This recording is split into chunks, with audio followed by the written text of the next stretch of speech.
자, 마음을 정돈하시고 오늘 2021년 2월 7일 주연절 후 5번째 주일 예배를 하나님께 드리도록 하겠습니다. 네, 오늘의 말씀은 구약의 말씀인 이사야 40장 21절에서 31절의 본문으로 믿음의 날개를 펴십시오 라는 제목으로 하나님의 말씀을 전하도록 하겠습니다. 살아오면서 무슨 일이든지 쉽게 된 적이 있습니까, 여러분? 한 번도 없는 것 같아요. 수많은 사건들을 경험하면서 고비고비를 넘어서 지금까지 이 순간까지 살아온 것입니다. 그렇게 생각하면 우리가 살아가는 것 그 자체가 기적입니다. 정말 하나님의 은혜입니다. 인생은 누구나 다 어렵습니다. 참 저 사람은 참 어려움이 없는 것 같다. 좀 쉽게 그래도 잘 모든 어려움들을 잘 지내는 것 같다. 어려움이 없는 것 같다. 이렇게 생각을 해도요. 막상 그 사람의 삶을 들여다보면 다 힘든 일이 있는 거예요. 여러분 아이들에게도 한번 물어보세요. 아이들도 다 힘들다고 합니다. 근데 제가 생각해보면 그래도 어릴 때가 좋은 것 같아요. 부모님 밑에서 살던 어린 시절이 가장 좋은 때죠. 20대가 되고 30대가 되고 40대가 되면 더 나은가요? 나이를 먹으면 좀 나은가요? 그렇지 않습니다. 그래도 20, 30대일 때에는 젊음이라도 있죠? 그런데 40대가 되면 어떻습니까? 한 것도 없이 나이만 들어가는 것. 그것 때문에 참 불안해지는 것이죠. 50대가 되면 여러분 어떻습니까? 더 어깨가 무겁습니다. 점점 나이가 들면서 인생이 참 내 생각대로 내 뜻대로 되지 않음을 점점 깨닫게 되는 것이죠. 그래서 우리가 현실만을 보면 내 상황이나 내 환경이나 나의 처지만 보면은 문제가 한두 가지가 아닌 거예요. 문제 없는 인생은 없습니다. 오늘 우리가 읽은 이사야 선지자가 활동하던 시대가 어떤 시대였냐면 이스라엘이 굉장히 극심한 혼란의 시대였어요. 북이스라엘은 이때가 아마 히스기야 왕 때 뭐 여러 가지의 설이 있지만 정치적으로 종교적으로 그리고 도덕적으로 굉장히 타락을 했고 결국은 그 신흥 제국인 아수르에게 멸망하고 마는 것이죠. 그 강력한 아수르 제국이 나타날지 누가 알았겠어요. 애굽이 가장 큰 강대국이라고 생각했을 터인데 그렇게 강력하게 갑자기 아수르 제국이 이렇게 나타나면서 북이스라엘이 멸망하게 된 거예요. 그 위에 북이스라엘이 멸망하니 남유다가 또 얼마나 불안해졌겠어요. 오늘 우리가 읽었던 이사야 40장 27절을 보면 유다 백성들이 이러한 현실을 보면서 이렇게 불평합니다. 주님께서는 내 사정을 모르고 우리 사정을 모르고 우리를 지켜주시 않는 거 아니야? 이렇게 불평하고 있습니다. 사랑하는 성도 여러분, 삶의 무게가 너무 버겁고 힘들면요. 신앙도 희미해집니다. 그래서 하나님께서 내 기도를 들어주시는지 않고 내 사정을 왜 다른 사람들은 다 이렇게 잘 들어주신 내 사정은 왜 이렇게 몰라주시나 하면서 불평하기도 하고 때로는 서운한 마음이 들게도 되는 것이죠. 우리 현실의 어려움 속에 있는 우리에게 26장의 6절에서 주님은 이렇게 말씀하십니다. 26절에 뭐라고 말씀하시죠?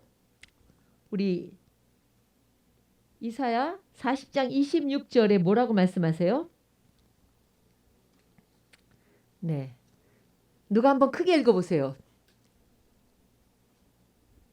네, 우리 김현중 성도님 크게 한번 26절에 뭐라고 말씀하시죠? 너희는 눈을 높이 들어 누가 이 모든 것을 창조하였나 보라. 주께서는 수요대로 만상을 이끌어내시고 그들의 모든 이름을 부르시나니 그의 권세가 크고 그의 능력이 강하고 하나도 빠짐이 없느니라. 아멘. 어우 목소리가 아주 베이스인가요? 굉장히 목소리가 좋습니다. 위를 보라는 거예요. 고개를 들어서 위를 봐라. 밤하늘의 별을 만드시고 천체의 수요를 세어서 불러내시는 하나님을 보라는 거예요. 여러분 어떻게 그 천체의 그 수많은 별들의 수요를 하나하나 다 세고 불러내시는 그 하나님, 어떻게 그 천체의 그 수많은 그 별들과 수많은 그 어떤 행성들의 그 모든 수요를 세서 불러내시는 그 하나님을 보라는 거예요. 그리고 그 하나님이 뭐예요? 저와 여러분을 만드셨다는 거예요. 그리고 40절에 보면 반복되는 그 말이 있어요. 너는 알지 못하였느냐? 너는 듣지 못하였느냐? 계속 이 말씀을 3번인가 이렇게 반복하고 계세요. 주님은 영원하신 하나님이시고 땅끝까지 창조하신 분이시라는 거예요. 그분에게는 지혜가 무궁하시다는 거죠. 우리는 자꾸만 세상을 살아가면서 현실을 보면서 하나님에 대해서 자꾸 내가 이렇게 한계를 지으려고 하는 그게 문제인 거예요. 사랑하는 성도 여러분, 우리가 무엇을 보고 사느냐에 따라서 참 인생이 달라집니다. 등산을 해보면 너무 잘 알 거예요. 산 정상에 올라가면 전혀 다른 세계가 펼쳐져요. 땅 아래에서 보지 못하던 그런 세계가 펼쳐지는 거예요. 한눈에 전체가 다 보여요. 아래서는 보이지 않던 그 길들이 다 보이고요. 또 벽이 이렇게 있고 그런데 벽 뒤에도 다 보이는 거예요. 좀 위에서 보라는 거예요. 고개를 들어서 위를 좀 봐라. 사람은요 언제나 한 방향을 바라보다가 그 문이 닫히면 낙심해요. 근데 우리가 성경을 읽고 묵상을 하면 뭐가 달라지냐면 갑자기 뭐가 탁 달라지는 게 아니에요. 우리의 눈이 점점 바뀌는 거예요. 달라지는 거예요. 하나님께서 하나만 보고 땅의 것만 보던 우리에게 이제는 시야를 넓히고 사방을 보도록 그렇게 눈을 열어주시는 거예요. 창세기 13장에 보면 롯과 아브라함의 어떤 비교가 나오지 않습니까? 롯은요. 당장 자기 눈앞에 펼쳐진 기름진 땅만 본 거죠. 그러나 주님은 롯이 떠나간 그 자리에서 아브라함에게 나타나셔서 말씀하십니다. 아브라함아, 너 있는 곳에서 눈을 크게 뜨고 그리고 북쪽과 남쪽과 동쪽과 서쪽을 바라보아라. 이렇게 말씀하시는 거예요. 좀 위에서 봐야 돼요. 한 시각으로만 보면 안 된다는 거죠. 동서남북을 바라보라는 거죠. 사랑하는 성도 여러분, 믿음이 무엇일까요? 여러분, 믿음이 무엇일까? 내가 믿는 하나님은 누구시며 나는 무엇을 믿는 것인가? 이런 것에 대해서 여러분들이 고민해야 되는 거예요. 그냥 믿습니다라고 해갖고 되지 않아요. 믿음도 내가 고민해. 내가 믿는 하나님은 어떤 하나님이냐? 말씀을 통해서 그 하나님을 묵상하는 거죠. 그 다음에 나는 무엇을 믿는 거죠? 하나님을 믿는 거죠. 하나님을 믿는 거예요. 그 위대하신 하나님을 믿는 거예요. 또 믿음이라는 것은 우리에게는 날개예요. 날개. 고난의 바람이 불어올 때 그때는 어때요? 오히려 그때 믿음의 날개를 활짝 펴서 날아오를 수 있는 거예요. 그러니까 날아올라야 돼요. 날아올라야 돼요. 날개는 믿음이 날개인데 이 타조나 닭이나 펭귄은 어때요? 날개가 있어도 날지 못하죠. 그 날지를 못해요. 왜 날지 못하는지 모르겠어요. 날개는 있는데 날질 않아서 그렇게 된 건지 환경에 익숙해서 그렇게 된 건지 날지 못해요. 이름은 새지만 날개는 있지만 날지 못한다는 거예요. 또 하나는요. 어떤 새들이 날지 못해요? 동물원이나 새장에 갇혀있는 새들은 날개가 있어도 이들은 날 수가 없어요. 우리도 마찬가지예요. 날개를 주셨지만 날개를 사용하지 못하는 사람이 있고 또 내 마음의 감옥에 갇혀서 날개를 포기하는 사람이 있는 거야. 난 날 수 없어. 계속 내 마음에 어떤 감옥에 갇혀 있는 거예요. 그래서 날개가 있음에도 불구하고 날개를 포기하는 사람도 있는 거예요. 독수리도 날개가 아무리 커도요. 날개짓을 해야 위로 올라갈 수 있는 거예요. 여러분도 아무리 여러분이 하나님의 자녀라도 이 믿음의 날개를 피고 날개짓을 해야만 여러분이 비상할 수 있는 거예요. 믿음의 삶을 경험할 수 있는 거예요. 주님께서 독수리의 날개로 이렇게 비유를 하신 이유가 뭘까? 독수리는요. 다른 새와 다르기 때문이에요. 독수리는 하늘을 오를 때요. 그냥 이렇게 오르지 않는데요. 수직으로 확 이렇게 상승한다는 거예요. 그저 그 자리에서 수직으로 상승한다는 거예요. 하나님이 주시는 이 믿음의 힘은 이와 같은 거예요. 그래서 믿음을 점검할 때 보면 이 사람이 고난이 오고 어려움이 올 때 그때야말로 믿음의 날개짓을 하면서 이렇게 수직으로 상승하면 그때 이 사람은 정말 이제 하나님의 어떤 은혜를 경험하게 되는 것이죠. 또 우리가 세 번째로는 이전에 집착하던 것을 내려놔야 돼요. 그래서 이사야 43장 18절에 보면 너희는 이전 일을 기억하지 말며 옛날 일을 생각하지 말라. 이렇게 얘기하고 있습니다. 여러분이 믿음의 날개를 가지고 날아오르려면 과거에 이렇게 매여 있으면 안 돼요. 자꾸 지난 일을 얘기하는 거 그 지난 일을 얘기하고 후회하고 자꾸만 돌아보면 안 되는 거예요. 과거에 매이면 안 돼요. 배도요, 항구에 아무리 큰 배라도 항구의 닷줄을 끌러야 앞을 향해 나가듯이 우리가 과거라는 것으로부터 빠져나와야 합니다. 우리가 과거가 우리를 참 이렇게 붙잡고 있는 경우가 참 많습니다. 저도 이렇게 살아와 보면 내가 과거에 경험한 그런 것들이 자꾸만 어느 순간에 내 뇌리 속에 딱 들어오면서 그 과거의 일들이 나하고 이렇게 지금까지도 연결돼서 그 고리가 끊어지지 않는 것들을 생각해 봐요. 이 과거의 어떤 줄을 우리가 끊어야 될 때는 끊어야 앞으로 향해 나갈 수 있는 거예요. 바울도 그랬잖아요. 이 사람이 정말 평생토록 자신이 옳다고 생각한 것들을 딱 잘라버리니까 그가 앞을 향해서 나아갈 수 있었던 거예요. 새로운 시야가 열리는 거예요. 이전에 대단하다고 생각한 것들이 아무것도 아니라는 걸 깨닫게 된 거죠. 심지어 뭐라고 얘기해요? 자신이 가지고 있었던 이전의 지식이나 학문이나 모든 것들이 다 배설물이라고까지 표현합니다. 여러분, 우리 사랑하는 시민교회 성도 여러분, 믿음의 날개를 올해에는 날개를 펴고 날개짓을 해야 여러분이 날아오를 수 있는 거예요. 그래야 이제 이전에 경험하지 못했던 그런 새로운 믿음의 세계가 열리는 거예요. 그리고 나의 계획이나 나의 경험을 뛰어넘어서 역사하시는 하나님의 어떤 역사를 볼 수 있는 거예요. 우리는 작더라도 믿음의 날개짓을 시작해야 돼요. 날개는 있는데 가만히 있으면 이게 나나요? 독수리도 날지 못해요. 날개짓을 해야만, 그래야 하나님도 그 사람을 통해서 역사하시는 거예요. 그래서 하나님은 없는 길, 노웨이에서 뉴웨이를 여신대요. 노웨이에서 뉴웨이, 없는 길에서 새 길을 여시는 거예요. 그 에드워드 로렌츠라는 기상학자가 있습니다. 이 사람이 버터플라이 이펙트라는 말을 했어요. 이게 뭐냐면 나비 효과죠. 나비 효과. 브라질에 있는 나비의 날개짓이 미국 텍사스의 토네이도를 발생시킬 수 있다는 거죠. 토네이도 우리나라의 아주 강력한 태풍과 같은 거잖아요. 그것을 발생시킬 수도 있다는 그런 이론이에요. 즉 작은 변화가 엄청난 큰 변화를 초래할 수 있다는 그런 의미입니다. 여러분, 신앙에도요, 나비 효과가 있습니다. 우리의 작은 기도, 그리고 우리의 작은 믿음이지만 그 믿음의 날개짓, 작은 믿음의 순종이, 그것이 엄청난 큰 기적과 역사를 이룬다는 거예요.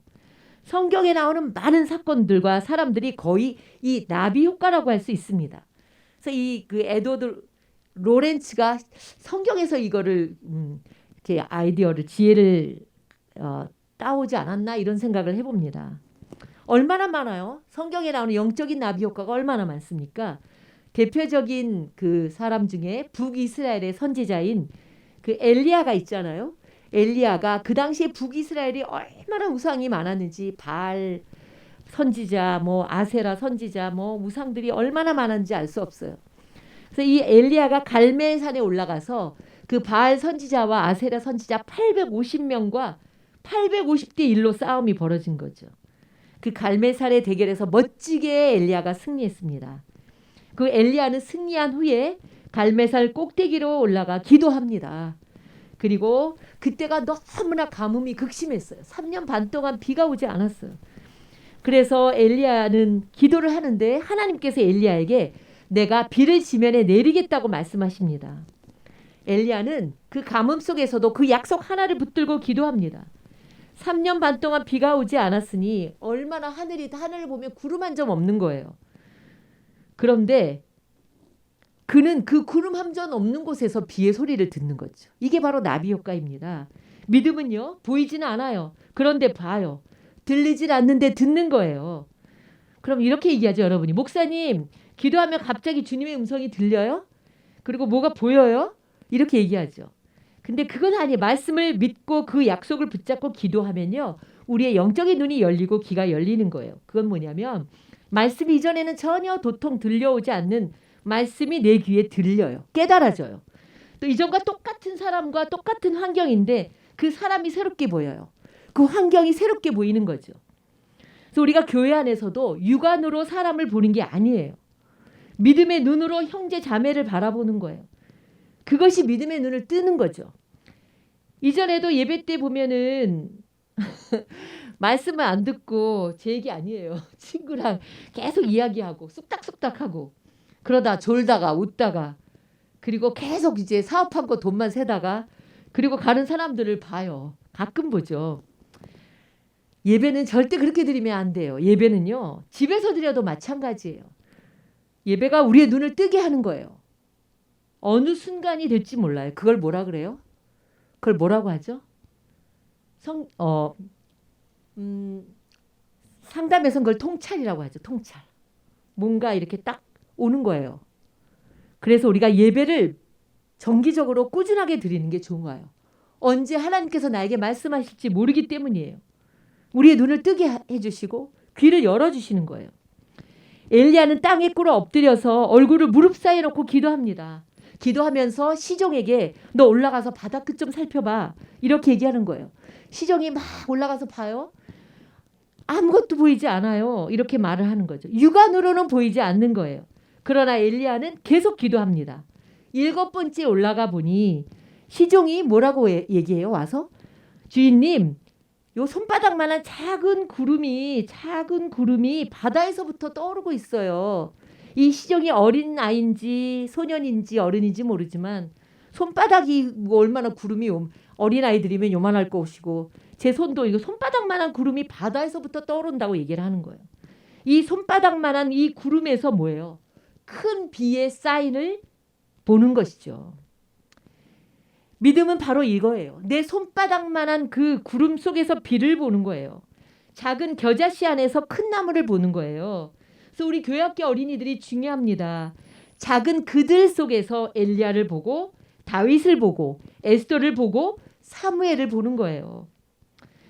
그럼 엘리야가 기도하자마자 당장 비가 쏟아졌나요? 그건 아닌 거예요. 아무것도 보이지 않지만 그는 하나님께서 이 땅의 지면에 비를 내리라는 그 약속의 말씀을 붙잡고 계속 기도한 거예요. 포기하지 않고 간절하게 또 기도하고 기도했습니다. 그러자 먼 바다에서부터 사람의 손바닥만한 작은 구름이 일어나기 시작한 것이죠. 그리고 조금 후에는 하늘이 구름으로 뒤덮이면서 캄캄해지더니 큰 비가 내리기 시작한 거예요. 엘리야는 하나님의 능력이 임하자 마차를 타고 가는 아합보다도 훨씬 더 빨리 뛴 거예요. 어디서 이런 힘이 솟아나는지. 그죠? 마차보다 훨씬 더 앞서서 달려가는 거예요. 그리고 아마도 성경에는 나오지 않지만 이렇게 외치지 않았을까요? 이스라엘 백성들아 봐라 비를 주신 분은 바알이 아니야. 아세라가 아니야. 비를 주신 분은 하나님이셔. 하나님께로 돌아와라. 그분만이 참 하나님이셔. 그분만이 우리의 힘이셔. 하나님만이 하늘을 닫을 수도 있고 하늘을 여실 수도 있는 분이시다. 이렇게 선포했을 거예요. 비를 맞으며 달리며 얼마나 감격스러운 장면인지 여러분이 한번 상상을 해보십시오. 여러분 자꾸 어려운 현실을 계속 묵상해. 어떤 사람은 성경을 묵상하지 않고 자꾸 내 현실만 묵상해요. 묵상하다 보면 그냥 힘이 빠져요. 갈수록 힘이 빠져요. 제가 이제 공부를 좀 하지 않습니까 요즘. 그런데 여기에 그 상담에 어떤 기법이 나오냐면 플립플롭 기법이라는 게 플립플롭 기법이라는 게 나와요.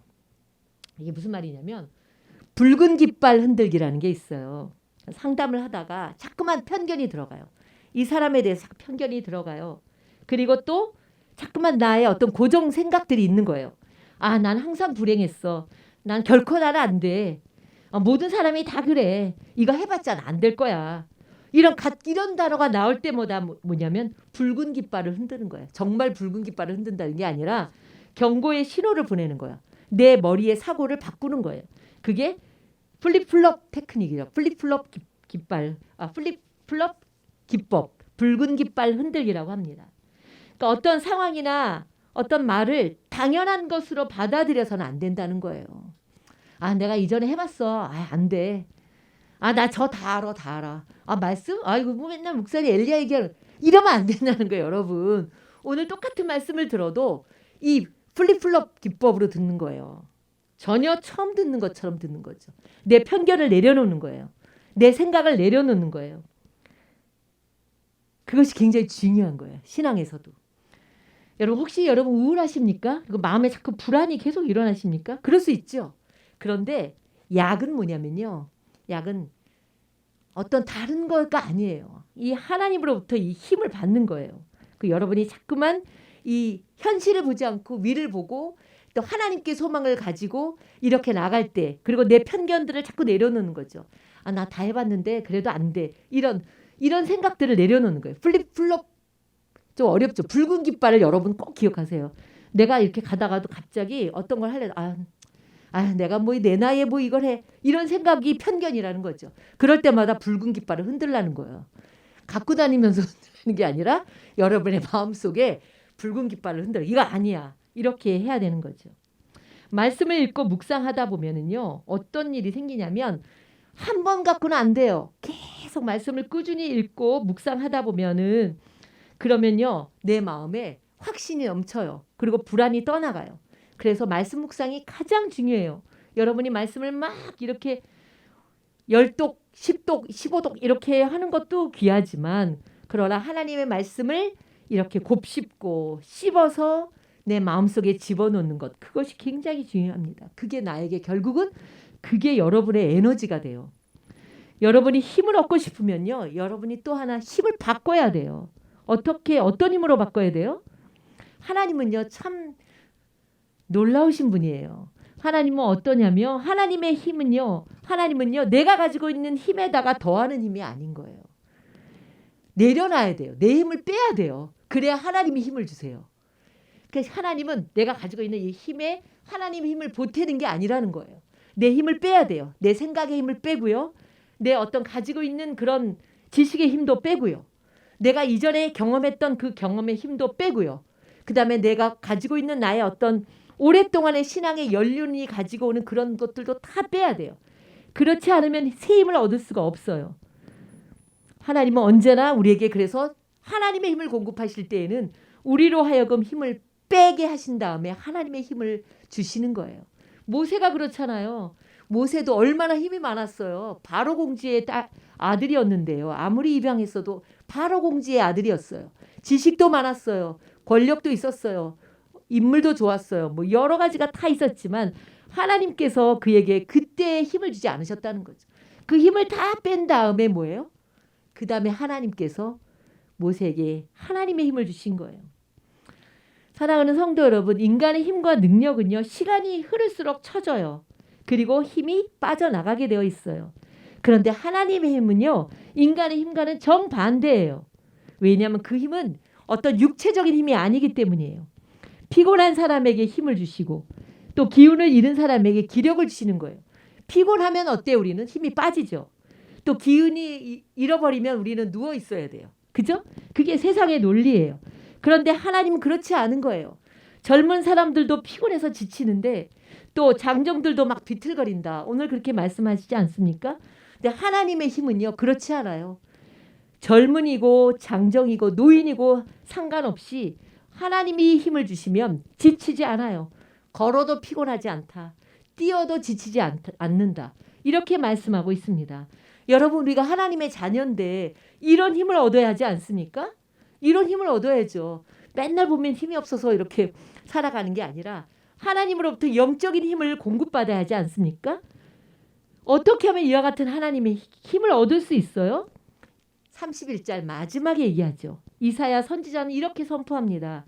주님을 소망으로 삼는 사람에게는 이런 새 힘을 주신다는 거예요. 여러분 주님을 소망으로 삼아야 돼요. 자꾸만 다른 거를 소망으로 삼으면 안 된다는 거죠. 2021년도 모두가 힘들다고 합니다. 그리고 앞으로 어떤 시대가 펼쳐질지 알 수 없어요. 그런데 우리는 지금이야말로 믿음의 날개를 펼칠 때입니다. 여러분이 지금이야말로 믿음의 날개짓을 해야 될 때예요. 그럴 때 하나님께서 우리를 수직 상승하게 믿음으로 확 날아오르게 하시는 거예요. 믿음의 사람은요. 그 위기 속에서도 그 너머에 하나님의 기회를 포착하는 사람이 믿음의 사람입니다. 또 믿음의 사람은 엘리야처럼 구름 한 점이 없는 3년 반 동안의 가뭄의 시간 속에서도 그 메마른 하늘 뒤에 감춰져 있는 그 장대비와 같은 그 비를 보는 것, 그게 믿음의 사람이에요. 여러분 오늘 이 말씀 꼭 기억해 주시기 바랍니다. 뭐예요? 아까 버터플라이 이펙트, 나비 효과, 영적인 나비 효과. 여러분이 날개를 가만히 가지고 있으면 안 돼요. 난 믿음이 있는 사람 날개를 날개짓을 해야 되는 거죠. 날개짓이라니까 좀 안 좋게 뉘앙스가 들리지만 날개를 조금이라도 이렇게 할 때 그럴 때 날아오를 수 있는 거예요. 2021년도에 오늘 말씀처럼 우리 성도들이 독수리처럼 믿음의 날개를 활짝 펴고 날아올라서 주님이 그 위에서 주님과 함께 온 동서남북을 바라보고 또 하나님께서 열어주시는 길로 나가는 저와 여러분이 되시길 주님의 이름으로 축원합니다. 기도하겠습니다. 사랑의 하나님, 오늘도 하나님을 소망으로 삼는 자들에게 새 힘을 주심을 믿습니다. 오늘도 예배를 통하여 말씀을 통하여 또한 우리의 찬양과 기도를 통하여 주님께 힘을 얻고 우리의 영혼이 소생함을 얻게 하여 주시옵소서. 예수님의 이름으로 기도드립니다. 아멘.